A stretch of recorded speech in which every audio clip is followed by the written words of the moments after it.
सेवा में बहुत लाभ है। हमें सबको गौ सेवा करनी चाहिए। यदि प्रगट में हम अपने घरों पे न रख पावे तो जहाँ गौ सेवा हो रही वहाँ अपना सहयोग पहुँचाना चाहिए। राष्ट्र माता घोषित किया जाए, क्योंकि ये जानवर नहीं है, ये पशु नहीं है। तो फिर गाय कौन है?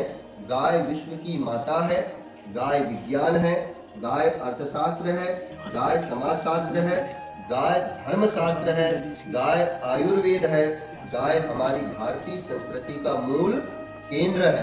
तो गाय जानवर कैसे हो सकती है? गाय कृषि का प्रमुख आधार है, गाय पर्यावरण है, गाय लक्ष्मी है और गौ माता चलता फिरता हॉस्पिटल भी है। चलता फिरता हॉस्पिटल भी है, इसलिए गाय माता जानवर नहीं हो सकती। तो अब एक और बात आती है, एक छोटी सी संक्षिप्त सी एक कहानी बताते हैं कि हमारी भारतीय संस्कृति में कहते हैं कि 33 कोटि देव शक्तियाँ हैं। कितनी देव शक्तियाँ हैं? 33 कोटि देव शक्तियाँ हैं। अब इसमें ब्रह्मा भी है, विष्णु भी है, महेश भी है, सरस्वती है, लक्ष्मी है, सब है। अब बताइए कि हम लक्ष्मी जी की पूजा करने कहाँ जाएं, सरस्वती माता की पूजा करने कहाँ जाएं, ब्रह्मा जी को कहाँ पूजें? ये प्रश्न हमारा नहीं, ये प्रश्न था एक बार सब देवताओं का। तो सब देवताओं ने मिलकर के कहा कि भाई हमें कोई एक ऐसा स्थान बताओ ब्रह्मा जी कि जिसको हम एक ही को पूजे और सबकी पूजा एक साथ में हो जाए। तो ब्रह्मा जी ने, विधाता ने सोचा कि ऐसा कौन सा स्थान आपको बताएं भाई, आप ऐसा क्यों पूछ रहे हो? तो वो देवताओं ने कहा कि अगर विष्णु जी की पूजा हो रही है तो शंकर जी निराश, और शंकर जी की हो रही है तो ब्रह्मा जी निराश। तो ऐसा कोई स्थान बताओ कि जहां हम सब लोग मिलजुल करके एक साथ में रह सकें। तो भगवान ब्रह्मा जी ने कहा, सुनहु देव तब कयहु विधाता और सकल निवास एक गौ माता। ये भगवान ने, विधाता ने कहा, सुनहु देव तब कयहु विधाता और सकल निवास एक गौ माता। उन्होंने कहा सबका निवास एक ही जगह हो जाएगा। कहाँ? गौ माता में। तो जैसे ही देवताओं ने सुने तो भागे। कहाँ भागे? स्थान पकड़ने के लिए कि भाई हम जल्दी से जाके अपनी कुर्सी पकड़ा ले, और नहीं तो नहीं मिली तो सबसे तेज गति से जो भागे, तेज गति से भागने वाले देवता का क्या नाम है? मान थोड़ी गणेश जी कहाँ चले भागते हैं? पवन देवता। एक बार ताली बजाओ सब लोग जय।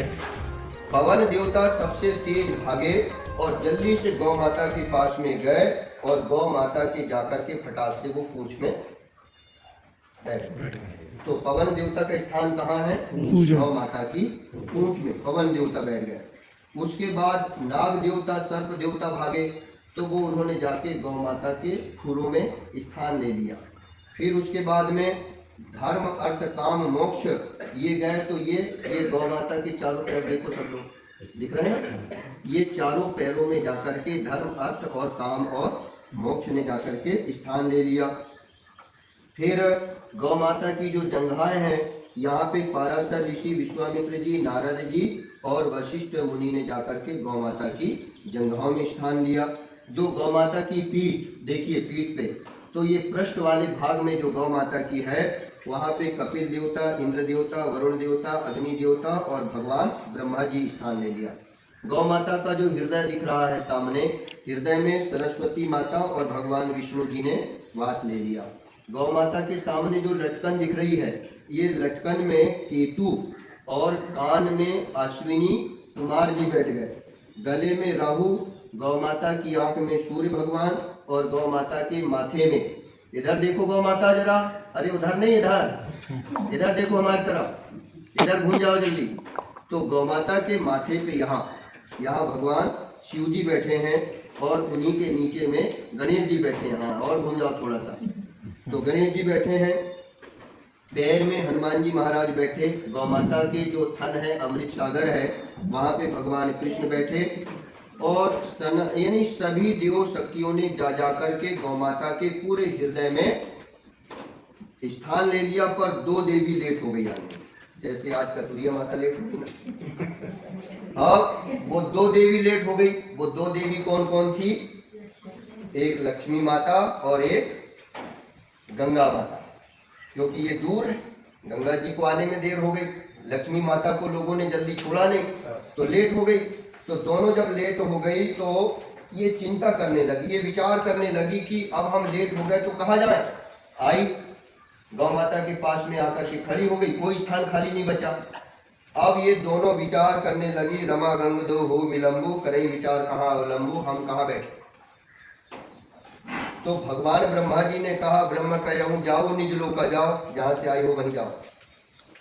सुरसरी लक्ष्मी कोई अति शोका, बहुत चिंता करने लगी कि इनकी सबकी पूजा होगी विधाता जी, और हम लोग दिन ही पूजन के रह जाएंगे, हमें कोई सम्मान ही नहीं मिलेगा, संसार में कोई पूछेगा ही नहीं हमको। तो कृपा करहूँ कहूँ देव निवासु, कृपा करो विधाता जी ब्रह्मा जी, और हमें कहीं ना कहीं निवास दे दीजिए। तो भगवान ब्रह्मा जी ने, विधाता ने कृपा किया और गंगा माता को स्थान दिया। कहाँ?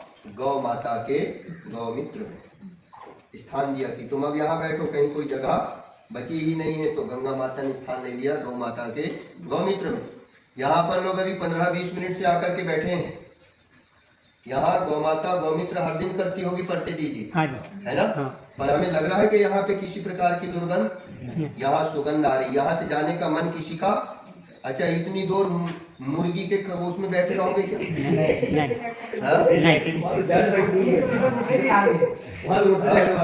अच्छा, इतनी देर बकरी पालन वाले में बैठे रहोगे क्या?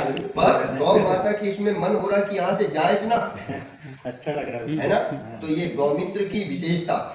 और फिर गौमित्र में वास दे दिया तो गंगा जी बैठ गई और लक्ष्मी जी कहने लगी मैं, तो उन्होंने कहा तुम गोबर में बैठ जाओ, और तुम्हारा महत्व ये होगा कि जब कोई भी धार्मिक अनुष्ठान कार्य हो, जब तक तुम्हारे गोबर से थोड़ी लिपाई नहीं होगी तो वो कार्य पवित्र है, शुद्ध हो नहीं सकता।